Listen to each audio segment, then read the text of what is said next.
everyone, and welcome to my lab. Are you ready to learn? Yeah! Are you ready to have some fun? Yeah! Well, let's get started then.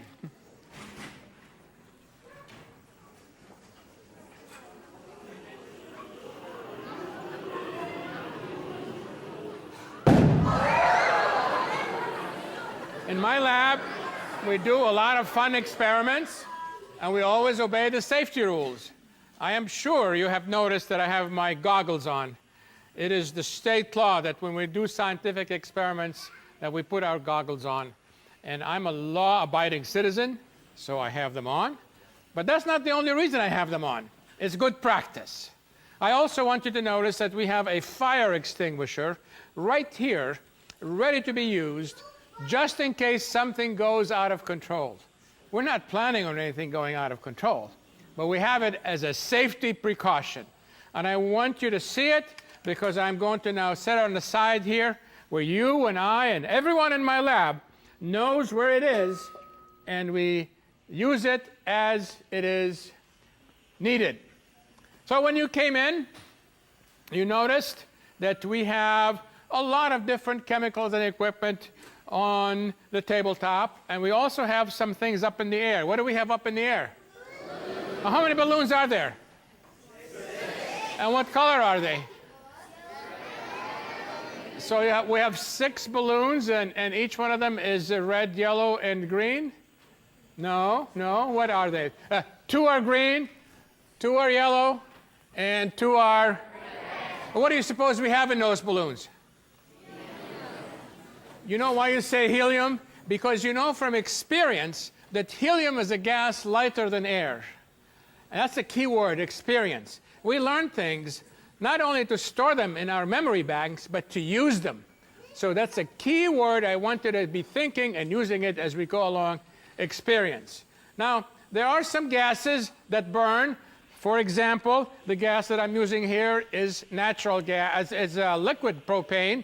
And natural gas is what I'm burning in this Meeker burner. But in this torch, you see this long orange flame, and near the bottom, you see a blue tinge. Next time you look at the flame from a match or a candle, see if you can spot that blue tinge near the bottom, and think about why it's blue near the bottom and yellowish orange at the top. So one experiment that we're going to do now is to find out what's in these balloons by taking the torch that I have here and putting it to the balloons, and we'll see what happens. I see some of you are covering your ears. Why are you covering your ears? Because you know from experience there might be a loud sound energy. You know, combustion reactions release energy in the form of light, which is what we see with our eyes, and also in the form of heat, which I can feel because I'm close to it, but also sometimes in the form of sound. So here we go with the first experiment. Let's see what's in this balloon. This balloon popped. It had in it the gas helium, and helium is a gas that does not burn. So we relight the torch, and now we will do what we always do in science, repeat the experiment. So we go to the next balloon. What color is it? So let's see what happens now. Did the same thing happen? Exactly the same thing? No. The first time the flame went out, but the second time it did not go out. Why is that? You can think and speculate about this, right? That's one thing I ask you to do, to think about what you're observing and try to make some sense out of it. So I'll tell you what I did. The first time I had the torch very close to the balloon. The second time, it wasn't as close. All right, so you think about what you're observing, think about what I'm saying, and always, always enjoy the experiments as we do them safely. So I want you to sit back and relax now, because we're going to move to the next set of balloons. And you notice that this balloon has what color? Yellow. So let's see what happens now.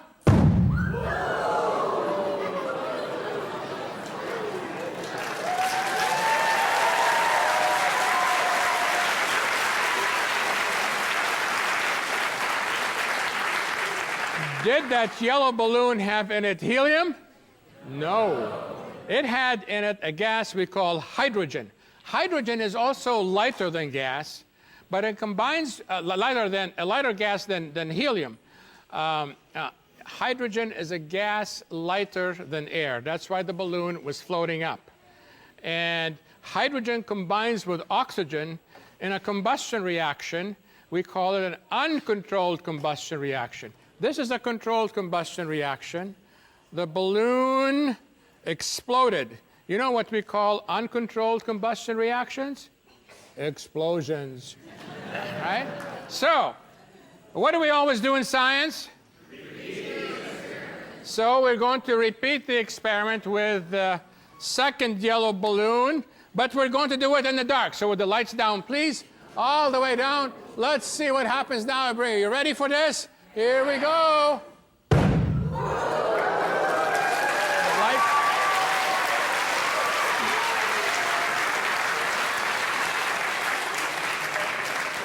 Did you see that ball of fire? Did you see it better with the lights on or the lights out? So that's one thing we keep in mind. Whenever we do an experiment that releases energy in the form of light, we do it in the dark so we can observe it better. Now what I want you to do is watch the monitor, because we're going to show you in slow motion the very same last experiment. You won't hear any sound. There is that. You like that experiment, don't you? So do I. That's why I do these experiments.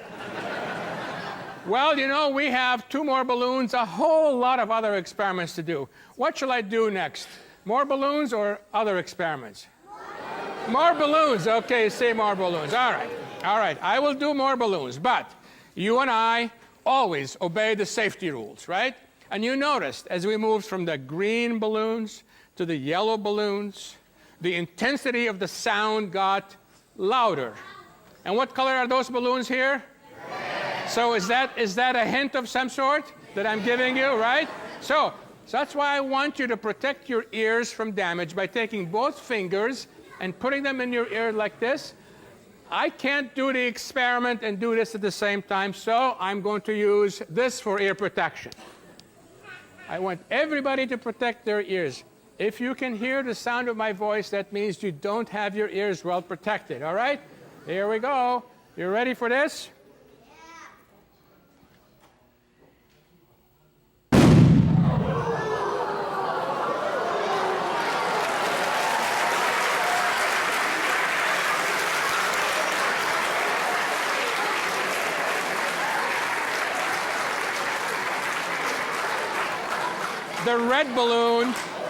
The red balloon had in it a mixture of hydrogen and oxygen. You know, air is about 20% oxygen, and the yellow balloons combined with oxygen from the air, the hydrogen in the yellow balloons combined with oxygen from the air, we had that loud explosion. But we put in more oxygen, more than 20% inside the red balloon. So, what do we always do in science? All right, and you repeat the experiment also by covering your ears. And what we're going to do now is repeat this experiment in the dark. So with the lights down, you ready for this? You sure you're ready now? Here we go.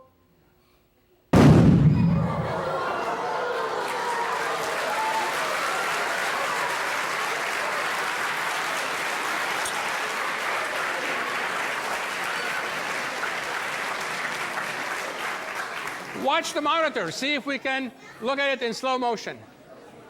No sound again.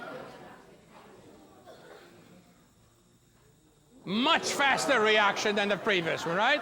Because there was more oxygen in there to combine with the hydrogen. So, carbon dioxide is a gas at room temperature. It has no color, so we can't see it. We say it's invisible.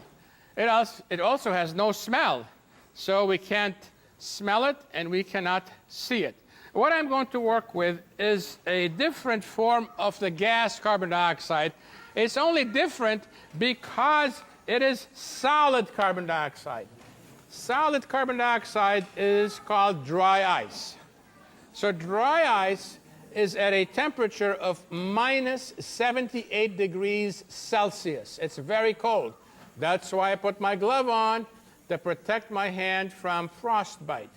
Minus 78 degrees Celsius. And everyone in the audience knows how to convert from degrees Fahrenheit to degrees Celsius, right? You don't know? All right. Well, that's another thing. Before you go to sleep tonight, you make sure you learn how to do that conversion. And I'm sure your parents and the adults in the audience will help you do that. Right, parents? Right, adults? Right? So, solid carbon dioxide, dry ice, changes from being a solid to a gas directly without melting. We call that process sublimation. Can you say sublimation? Sublimation. Sublimation is happening right now, but we can't see it. How come we can't see it? Because carbon dioxide gas is invisible. It has no color. So I want to now take my bucket of dry ice and move over to this part of the laboratory where I'm going to use, what is this? It's a dishpan, right? And is it, it's an empty dishpan? Is it empty? Oh, it has something in it. What does it have in it? It has air. Air is invisible. We can't see it, right? You know what? Do I have to ask all the questions all the time? No. You ask questions all the time. That's how we all learn, right? And if you don't get the answer right away, don't get frustrated. Be patient. So I'm going to use my gloves now to pick up this flask. It has in it boiling water. Now I use the gloves to protect my hands from heat. And so I'm going to take this and dump the water into the dishpan, and what do you see coming off the top? Steam. Steam is invisible. You cannot see steam. You're seeing condensed water vapor. You're seeing a mist. That's what you're seeing. And the condensation, when the hot water molecules hit the cold air, they condense and form the mist. And then when the mist gets to be the same temperature as the air temperature, it disappears. But if I take my bucket of dry ice and dump the dry ice into the boiling water, let's see what happens. Here we go.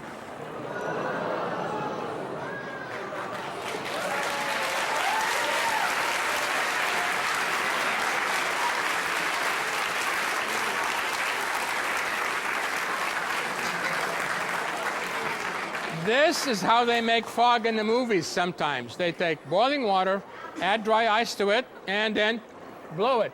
You notice that the fog is moving downward, telling us, if we didn't know it, that carbon dioxide gas is heavier or denser than air. All right? And this is a beautiful way to demonstrate and show that. All right. I want you at this time to please welcome Lauren. Hi, Lauren. Are you ready for the experiment? Well, I think I'm almost ready, Yeah? but maybe we forgot one thing first. What's that? We need to blow out those candles before we well, can move on. I can blow this out. Shall I just do it? Yeah. Okay. That was easy to do. Well, that's a pretty boring way to blow out a candle. Pretty boring. Everybody can do that. Do you think I can blow out the candle from here? No way. I bet I can. Oh. She did.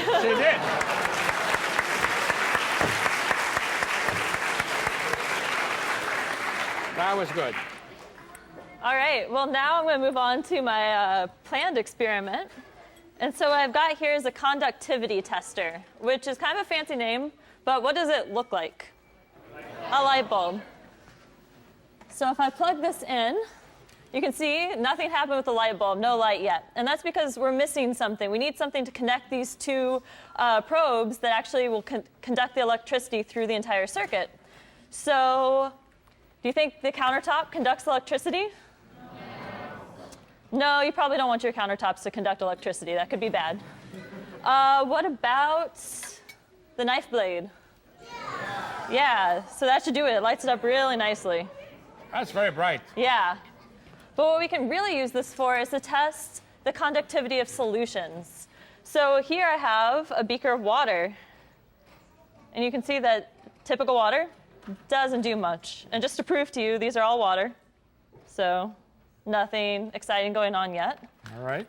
But what if I add salt. So this is your typical just kitchen salt. I'm just going to pour a little in. Stir it up to make sure it's nice and dissolved. Let's see what happens. Whoa.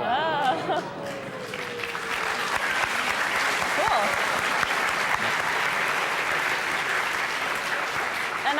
And that lights up because salt forms ions in solution, and those conduct electricity much like the metal does in the knife. So I'm going to rinse this off because you want to make sure that you don't contaminate between your experiments, right? And now what happens with sugar? It dissolves also. It does dissolve also. Yeah. Stir that up. And now, no, so sugar doesn't work at all. No conductivity. So let's try some other things. What about vinegar, like what you use to cook?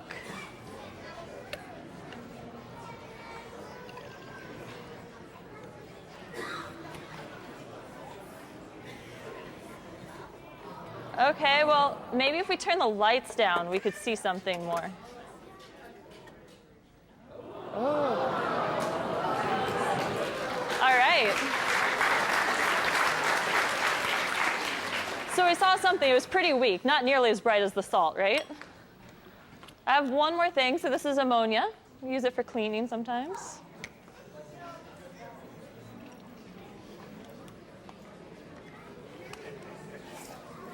And we'll try this one now. All right, maybe with the lights down again. So that one, yeah. All right. So that one was even dimmer. So what happens, do you think, if I mix one weak one and another weak one? Any predictions? Is it going to just be the same? That'd be boring. There.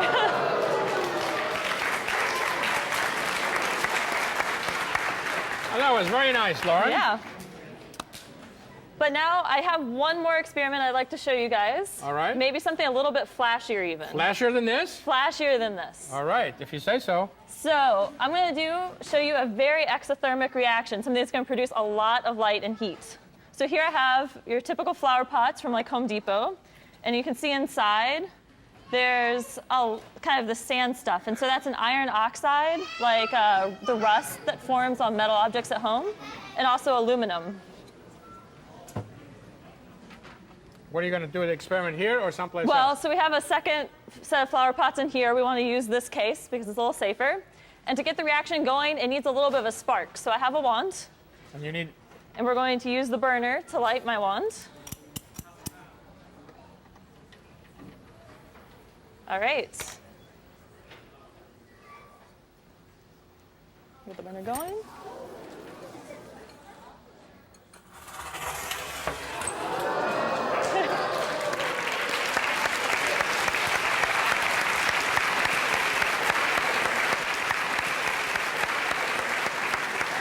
What do you have down at the bottom there?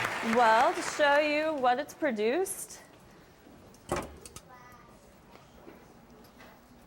you can see we have a very, very hot chunk of metal. That's not even red hot, it's white hot. Yeah. Let's, yeah.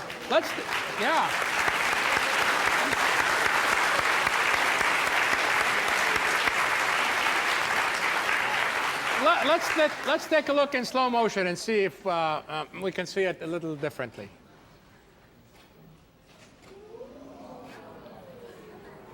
A lot of light given off, a lot of light given off. Well, thank you so much, Lauren. Thank you. Now, I will put my gloves on and come to pick up this round-bottomed flask that has in it a clear and colorless liquid, which is water. It's actually very hot water. So I'm going to use my gloves to protect my hands from the heat, because all I want to do is dump the water out into the sink here. And what I want is to mix liquids in this warm hot, actually, flask. So let's see what happens when I take the first liquid and I put it in the flask. It goes down. And then I take the second clear and colorless liquid and I put that in the flask. And you know, for chemical reactions to happen, to take place, we have to mix the chemicals very, very carefully. So here I'm mixing them. You see any changes happening?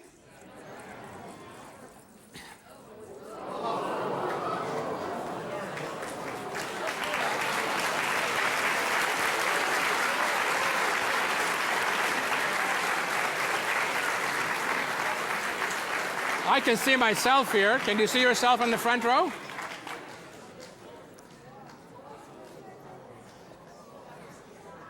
Don't you think this would make a very pretty Christmas ornament?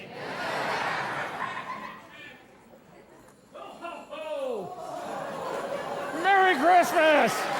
Merry Christmas! Gladly Yule! Fröhliche Weihnachten! Feliz Navidad! Joyce Noel! Hello, Santa. Merry Christmas, Mr. Sam. Welcome to my lab. Good to see you again. to see you. Santa, did you get my list? That big long thing? Oh, wasn't all that long, Oh, I Santa. Did I get anything else on my list? I think you did. I've been good. Haven't I been good? Look what we've got for you. You asked for it, we give it to you. There we have Bucky Badger.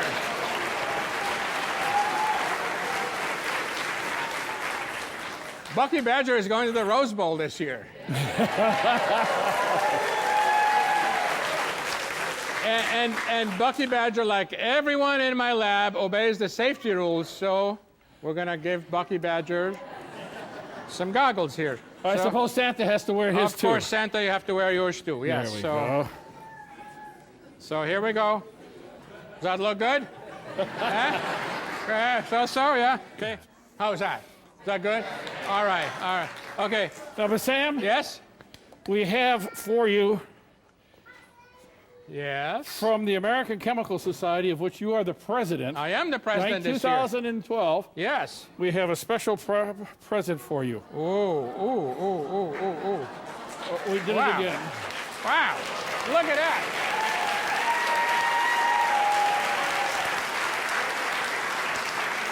And notice element number 43. Yes, element number 43, the anniversary of this special program. And also notice up here, ACS, Chemistry for Life. You know, the American Chemical Society is the largest scientific organization in the world. We have over 164,000 members worldwide. So Santa, thank you and the elves for this You're very welcome. special. I do notice there's an element number 86. Oh, That means we're going to have 86 of these lectures. I'll try. Thank you, Santa. Thank You're you. most welcome. I get to keep this, right? You get to keep that All right. with Bucky. With Bucky. And I also have something that I'm hoping that you'll be able to help me out with. Something that I can help you with? Yes. What is this? It's, It's a chemical, of course. oh yes, it says milk of magnesia. All right, milk of magnesia. The elves and I have been working on a new demonstration experiment. Yes. And we'd like to see if we can't do it here. You'd like to try it here? Try it here. Well, will you come with me? I have a Oh, place yes, where you I can will. work. Yeah, I'd be come on happy with me. to. What do you need? I need some water, We have water. a container for it. We have water in a container already. Oh, excellent. Okay, what Hey, else? that's a nice container. It is Do you very have any nice. vinegar? I have vinegar right here. Oh, excellent. What else would I you like? Oh, you got this all set up for me. That's Yeah. great. I'm turning on that magnetic stirring bar. Okay. And we also have a light on this one, don't we? Yes? Oh, that's neat. Yeah. I like that. Your laboratory has great equipment in it. We have great equipment, but great people in it too. Yes. Milk of magnesia is really what? Magnesium hydroxide. And it doesn't dissolve in water. That's why you're shaking it? That's why I'm shaking it into the form of a... It's a suspension, actually. Right. Yeah. And we'll just take a little dose here. Yeah. Don't need very much. Yeah. And the reason why it's called milk of magnesia, Yeah. when we add it to some water, what does it look like to you? Milk. That's why it's called milk of magnesia. There you right? go. Right? It's a white solid that's suspended in the water. It's not very soluble, is it? No, Yeah. and you can't see through it. No. But it's supposed to, according to the bottle, Yes. it's an antacid. Uh-huh. That means it works on the tummy acids. If you have too much acid in your stomach, yes. And if you eat a lot, Yes. of course, then your stomach excretes acid, Yes. and this will help neutralize it. I see. So if this is antacid, it must be a base. All right. And you have provided me with a universal indicator. That's a whole mixture. We have lots of things in my lab, Santa. Yeah. And let's pour a universal indicator in there. Yes. And if it's on the basic side, it turns purple. It is kind of bluish purple. Yes. Yeah. Yes.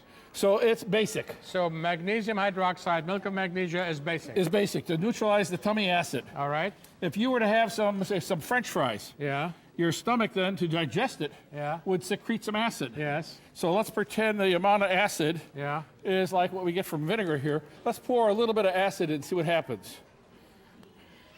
I see a color change all over. Wow. And it turns what color?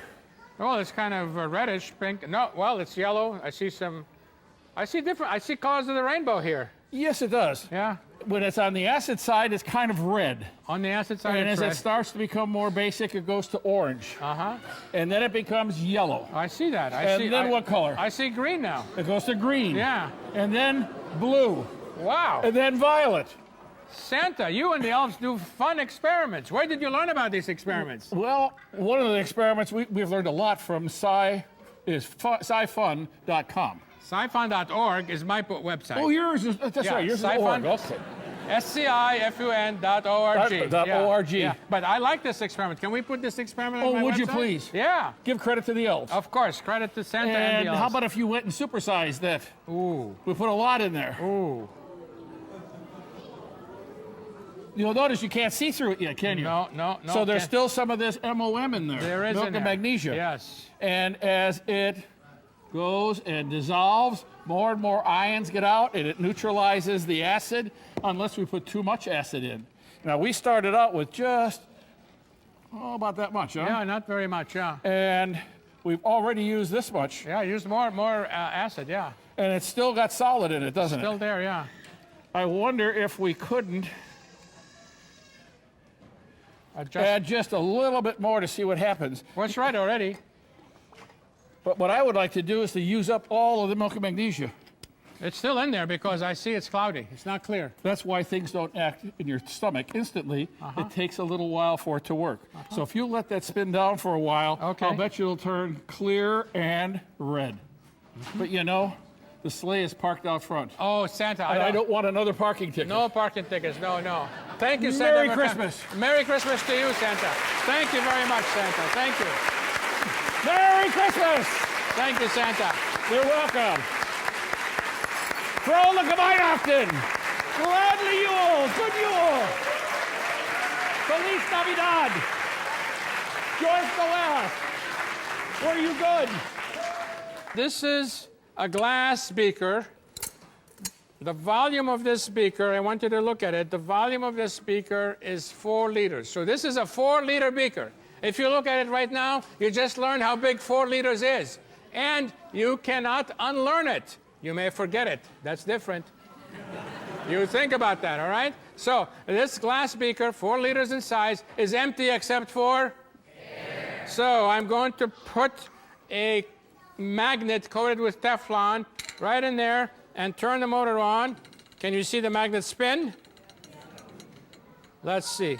Can you see it spin now? As you look down at it, is it spinning in a clockwise direction or counterclockwise direction? You can't tell because you have a digital watch? Is that what I heard you say? As you look down at it, it's spinning in a clockwise direction. Now I ask you to do something we always do in science. I ask you to visualize the same magnet spinning in this direction, except instead of looking down at it, we're looking up at it.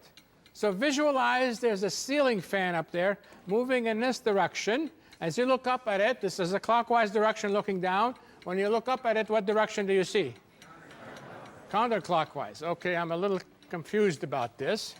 So let's try to sort out this confusion. I want everyone in my lab, you and I, stick your finger out like this. right? And I want everyone in the lab to rotate your finger in a clockwise direction. Hey, I said clockwise. What are you doing? I'm doing clockwise. Look, watch me. Watch me. I'm doing clockwise, right? Am I doing clockwise or not? Yes. And then as I turn around, what do you see?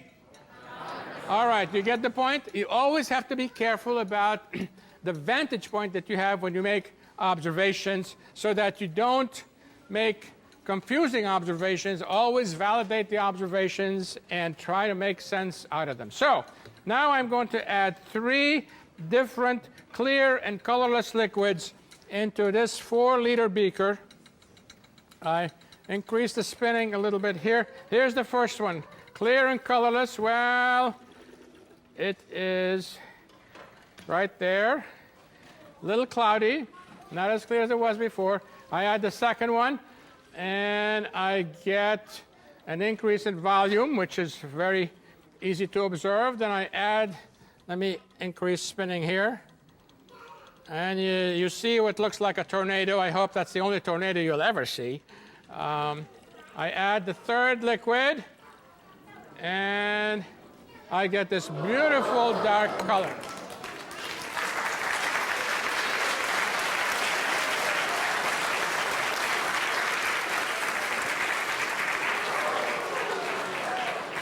What's the excitement about?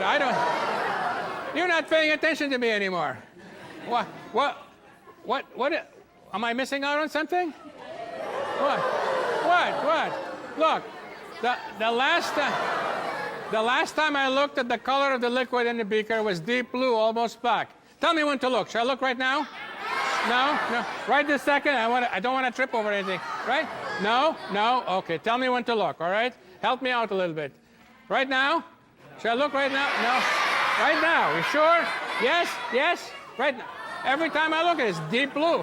Maybe you can help me better on this side, okay? Tell me when to look. Shall I look right now? Right now. You sure? I don't want to trip over anything. I look at it, it's deep blue every time I look at it. What's going on here? Right now. You sure? Right now. Yes? Absolutely sure? Every time I look at it, it's the same color. Okay, all right. Oh. Now I see what you are seeing. And what is it that you were doing that I was not doing? You were looking all the time, but I was looking all the time, too. You were looking all the time over here. I was looking all the time at you, right? So when you do anything worth doing in life, pay attention to it. Don't get distracted, right? Pay close attention and enjoy the beauty of chemical transformations like this one, which is a chemical oscillating reaction. You like this experiment?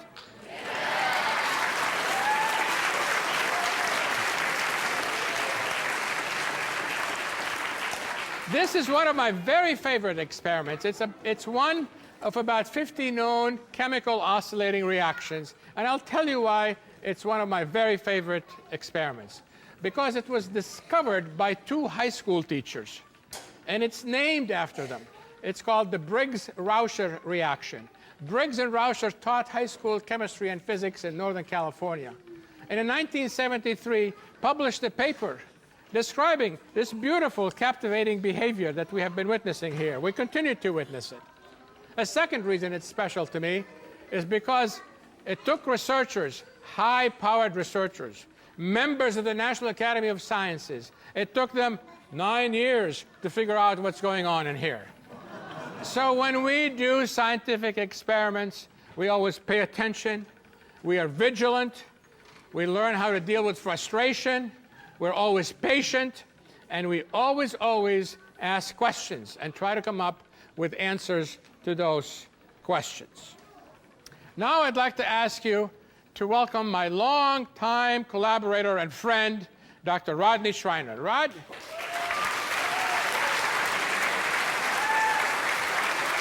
Rodney? Hello, Bassam.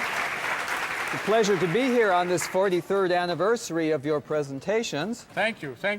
And normally what I would do for you on this occasion is to present to you a sample of the element whose atomic number is 43. Well, it's 43, yes. But unfortunately, I don't have a sample. How come? I can't get one. That Right. element is technetium. Yes. And every last atom of technetium is unstable. You mean it's radioactive? It decays? It's radioactive, right? So I can't get any. Oh. But instead, I brought you a book called Radioactive. Oh, cool. And this book is a biography of the people who discovered radioactivity. Marie Curie and her husband Pierre. And it's a very unusual book in that it's not like most books with white pages and black print.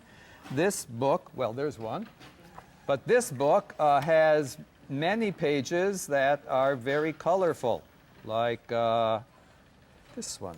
Yeah, I see that. In fact, most of the pages are very colorful. They're all works of art. The author of the book is an artist.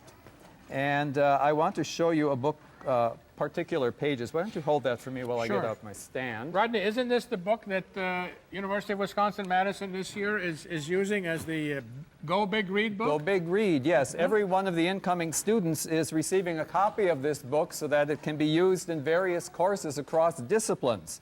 You know, history, interested in biography, science for radioactivity, and art for the artist who made it. I like mixing science and art. It's very enriching. I do too. So here, let me put the book in the stand, and I want to show you this page in particular. There are quite a few of these pages that are nearly all blue. And this is, the original of this page is what's called a cyanotype. That's like a photographic process, but instead of using silver, it uses other chemicals. And I want to show you how that works. So this process starts by mixing two chemicals together and making a solution. The solution is sort of yellowish in color, and you take a piece of white paper like this one. This is the cyanotype you're telling us about. I'm telling you about the cyanotype, yes. And you coat the yellow paper with that solution, that yellow solution. So I painted some on here. I had to let it dry, so I did that ahead of time. So now it's dry on this. Those two chemicals react with each other when they're exposed to light, and they produce a blue pigment called Prussian blue. And that's what you see on these pages, is that blue from the Prussian blue pigment. That reaction is taking place right now all over the paper. If I want to create an image on the paper, then I need to keep the light off of the paper in certain spots. So to do that, I have made this mask, which is a piece of glass where the light can go through, and black letters and numbers where the light cannot go through. So what I'm going to do is place the coated paper, with the yellow side up, exposed to the light, and then I will put the mask right on top of it. So now the light can get through the glass, and it can change the color of the paper, but it can't get through where the letters and numbers are, and so the paper will stay that way. But the light in this room is, you might find this surprising, not strong enough to do much of a change. It's very slow. So I'm going to speed it up by exposing it to ultraviolet light, which I will get from this ordinary black light, a lamp that you could buy in a poster shop for making, for illuminated glow-in-the-dark posters. Here, I'll turn it on, I hope. There. So you can see it's sort of bluish in color, but most of the light that comes from this is invisible. It's ultraviolet light. And that will make this reaction in the cyanotype go faster. So I'll put that over here. And the light is now being absorbed by the chemicals, and the reaction is taking place faster than it was before. And while that's going on, I want to show you something else about this book. It's on the cover. So one reason the cyanotypes are used in this book is because radioactivity was first explored using a photographic process, the absorption of ultraviolet or high energy radiation by chemicals that change because of the energy. Now I want to show you there's another process which is also used for detecting radiation, and that I'm going to simulate radiation again with another black light. And I'm going to shine it on the cover of the book. And the book will show you another way in which radiation, which is invisible, can be detected by the eye. Of course, it's very hard to see with all the bright lights on in the room, so I'm going to ask that the lights be turned off.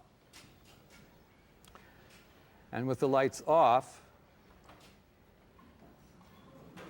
I think you can see what's happening. The cover of the book is absorbing the high energy light from the black light and re-emitting it as visible light. There's some white light or bluish light coming from the cover of the book and sort of a yellowish green as well. Now what I'm going to do is I'm going to turn off the black light. And the cover continues to glow. The places where it's glowing means that there's a phosphorescent coating on the cover of the book. And so that method had been used for detecting radiation that is invisible. Now with the lights back on, we no longer detect radiation that way. We now do it electronically. We have electronic devices like this one. It's a Geiger counter, and it will show us the presence of radiation in several different ways. It has a little red light that flashes whenever it detects radiation, and it has a speaker in it that beeps whenever it detects radiation, and it has a meter on the front to show us how much radiation it's detecting. Now you can hear it every now and then it beeps because there's radiation around us all the time. It comes from the sun, it comes from the earth, and it's there all the time. But there are some substances that produce a lot of radiation, and some of those are used in commercial products. I am wearing at this time a watch which was made in the 1930s. This watch has a glow-in-the-dark dial so that when it's dark I can tell what time it is. I can read the light that comes from the watch. The glow-in-the-dark is the same material as on the cover of this book, but the radiation doesn't come from a black light. It comes from a radioactive material, radium, that's also mixed in. And because it's radioactive, the Geiger counter will respond to it. I hear it. Yes, beep, beep, beep, beep, beep. Yeah. So it's hot. It's a hot watch, yes. Yeah. Very hot watch. Now, this radiation is not dangerous to me when I'm wearing the watch because my skin protects me. The radiation cannot get through the skin. So it's safe for you. It's safe for me. How about for me? Safe for you too. Oh, good. But it's my watch. All right, all right. And radiation is used in other commercial products too. It's used in the glazes of some pottery. This piece, also made in the 1930s, contains uranium. The uranium is not in there because it's radioactive, unlike the radium in the watch. It's there just to make this pottery orange, but it is radioactive. Now the pot or this little pitcher is not dangerous to me either if I use it. It would be dangerous to me if I were to eat it. Radiation is dangerous when you get it inside your body. So uranium is no longer used in making orange glazes. It's no longer used in making glow-in-the-dark watches, not because it's dangerous for the people who use them, because it's dangerous for the people who make them, because they're the people who might inhale dust from the glaze before it's fired, or who might get some of this paint that's put on the dial. So now let's see how my cyanotype is doing. I'll turn off the ultraviolet lamp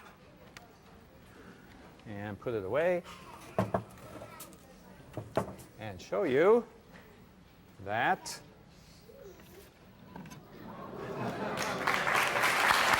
Very nice.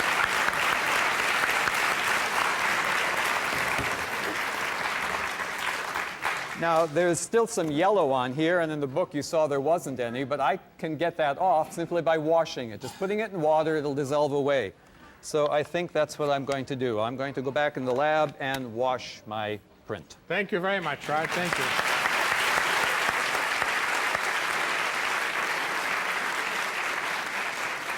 Now I'll move on and do an experiment using this piece of copper that's been sitting on the tripod. I'll move this out of the way so you can see it a little bit better.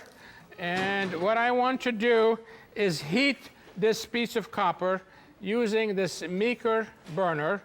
So I'm going to try to turn the gas on here. There we go. And see, there it is. I want this to be really, really hot. So I'm going to turn the gas all the way up. Look at the nice, shiny surface of copper. Look at it very carefully as now we heat the copper. And as we heat the copper, we begin to see maybe some changes. Are you seeing any change so far? What's happening? We see a green flame, right? That's from the copper that's being heated. But also you see what? The surface is changing color. The surface is getting darker, right? That's because the hot copper surface is reacting with the oxygen from the air and forming a layer of copper oxide. Copper oxide is what's being formed here. Let's heat this a little bit more, because next I want to do a very, very interesting experiment. I want this to be as dark as possible, so I need a nice coating of copper oxide on the surface. And it is happening almost all around. You see that, right? So we've converted the copper into copper oxide. There's a thin layer that has deposited over there. And this is pretty hot enough right now. Now watch carefully what I'm going to do next, because I'm going to turn the burner off completely. And I don't want any flames or any sources of ignition, because I'm going to open this tank that has hydrogen gas in it. And I open the tank, and the hydrogen is flowing out, and I'm going to bathe the layer of copper oxide with hydrogen. There you see copper oxide, copper oxide,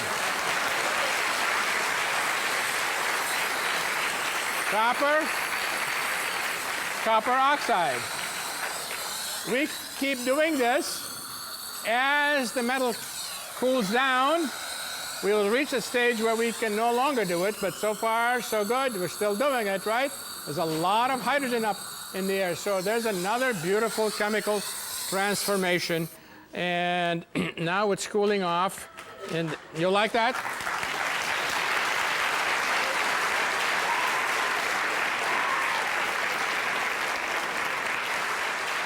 At this time, I'd like to ask you to welcome a person who is responsible for setting up all of these different experiments that we do here. That's the lecture demonstrator at the University of Wisconsin in Madison, Mr. Jim Maynard. Jim?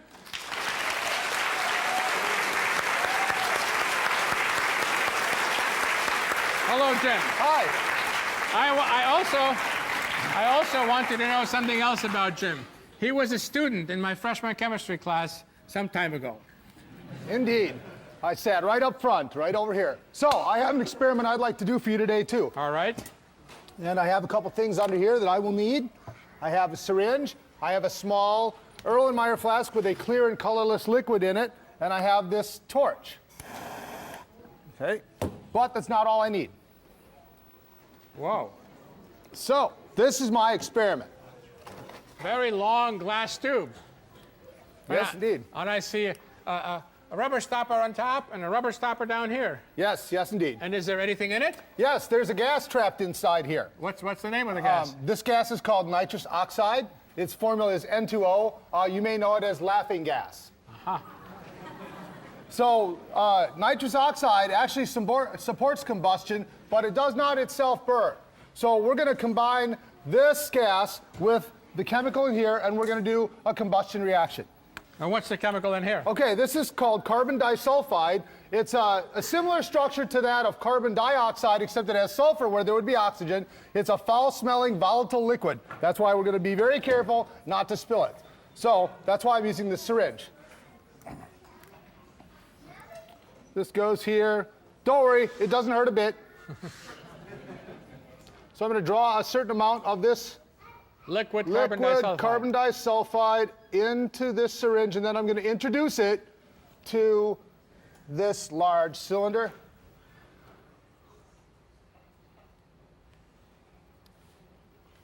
Hang on. There we go. In it goes. I see you squirted it in, yep. Okay, it's a very volatile liquid, but we still need to mix it. So this is how I mix it. Okay, 1, 2 and a half.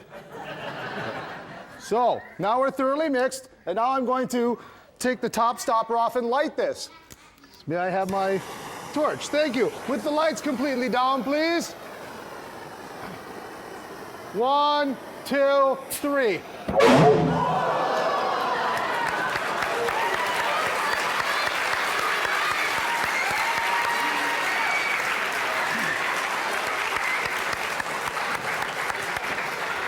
That was great, Jim. Let's take a quick look at this in slow motion, okay?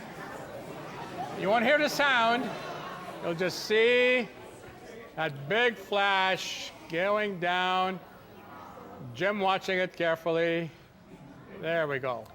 Very nice. Okay. Thank you. Thank you.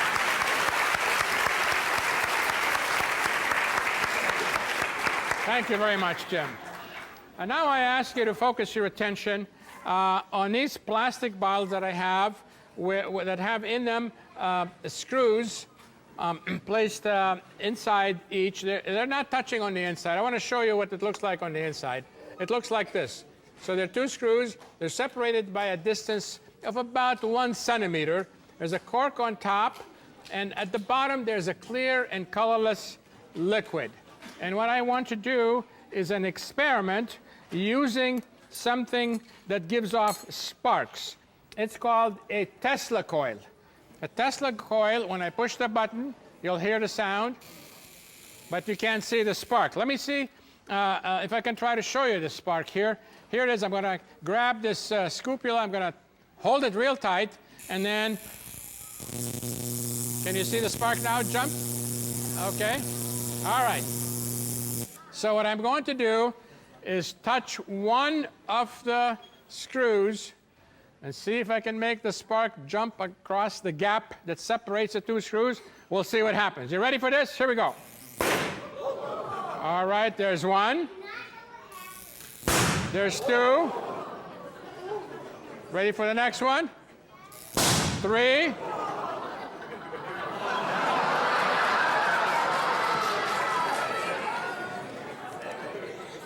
You ready for this? You sure you're ready?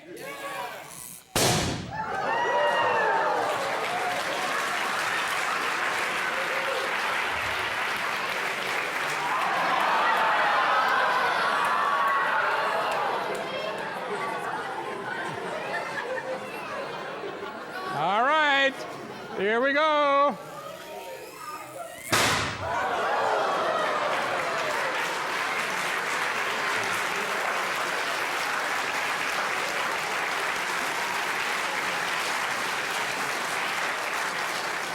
You've been a wonderful audience. Thank you for coming and sharing the joy of doing science with me in my laboratory. And I want you all to try doing scientific experiments. Remember, no matter what you do them safely, but also remember that science is fun. Thank you all very much. Thank you. Thank you. Thank you.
Do you want to try some fun experiments at home? Well, they're only a click away. Check out the Science is Fun website at this address, www.scifun.org. You'll discover fascinating facts about chemicals and other great science information. This program is available on DVD for $30 from Educational Innovations. For ordering information, call them toll-free at 1-888-912-7474 or check their website at www.teachersource.com.